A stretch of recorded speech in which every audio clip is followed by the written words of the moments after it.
brought you by Silver Pumps and Motors. Top quality और consistent performance के लिए सिर्फ सिल्वर पंप्स नाम याद रखना. ఆంధ్రప్రదేశ్ రాజకీయాలే అలగ్.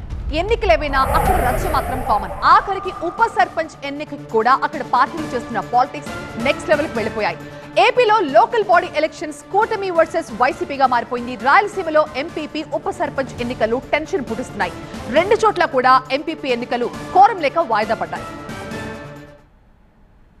కడప జిల్లాలో గోపవరంలో జరుగుతున్నది కేవలం ఉప సర్పంచ్ ఎన్నికే. కానీ జిల్లా రాజకీయాన్నే షేక్ చేసే ట్విస్టులు చోటు చేసుకుంటున్నాయి. 2 రోజులుగా ఉద్రిక్త పరిస్థితులు కొనసాగుతున్నాయి. వైసీపీ టీడీపీ నేతల మధ్య వాగ్వాదంతో గంటల తరబడి హైటెన్షన్ నెలకొంది. టీడీపీ వైసీపీ నేతల గొడవతో ఎన్నికల అధికారి రామాంజనేయ రెడ్డికి ఛాతీ నొప్పి రావడంతో ఆసుపత్రికి తరలించారు అధికారులు. ఎన్నికల అధికారికి చెస్ట్ పెయిన్ రావడంతో ఉప సర్పంచ్ ఎన్నిక మరోసారి వాయిదా పడింది. ఉప సర్పంచ్ ఎన్నిక వాయిదా పడడంపై వైసీపీ నేత రాచమల్లి శివప్రసాద్ రెడ్డి ఆగ్రహం వ్యక్తం చేశారు. సాధించింది ఏంటంటే గన వాయిదా. నిన్న పోలీస్ సహకరించింది, ఈరోజు కలెక్టర్ సహకరించినాడు. మీరు బాగా గమనించుకోండి రాష్ట్ర ప్రజలారా.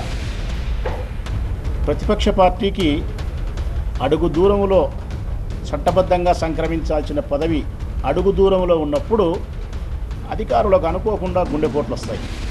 ఎన్నిక వాయిదా పడ్డం వెనుక కూటమి నేతలు ఉన్నారని ఆరోపించారు శివప్రసాద్ రెడ్డి. మినిట్ పుస్తకాలు చింపిస్తాడు వరదరాజురెడ్డి, ప్లాస్టిక్ కుర్జీలు ఎరగొడతాడు, వాళ్ళకే గొడవలు వస్తాయి. ఇదంతా ఒక డ్రామా. ఉమ్మడి అనంతపురం జిల్లాలో ఎంపీపీ ఎన్నికలు ఉద్రిక్తతలకు దారితీశాయి. గాండ్లపెంట, రామగిరి ఎంపీపీ ఎన్నికలు మళ్లీ వాయిదా పడ్డాయి. టీడీపీకి పోలీసులు అధికారులు కొమ్ము కాస్తున్నారని ఆరోపించిన వైసీపీ ఎన్నికలను బహిష్కరించింది. మరోవైపు గాండ్లపెంటలో నిన్నటి వరకు వైసీపీకి 5, టీడీపీకి 2 సభ్యులు ఉండగా రాత్రికి రాత్రే ఎమ్మెల్యే కందికుంట వెంకటప్రసాద్ సమక్షంలో తెలుగుదేశం కండువా కప్పుకున్నారు వైసీపీ ఎంపీటీసీ భారతి. దీంతో టీడీపీ బలం 3కు చేరింది.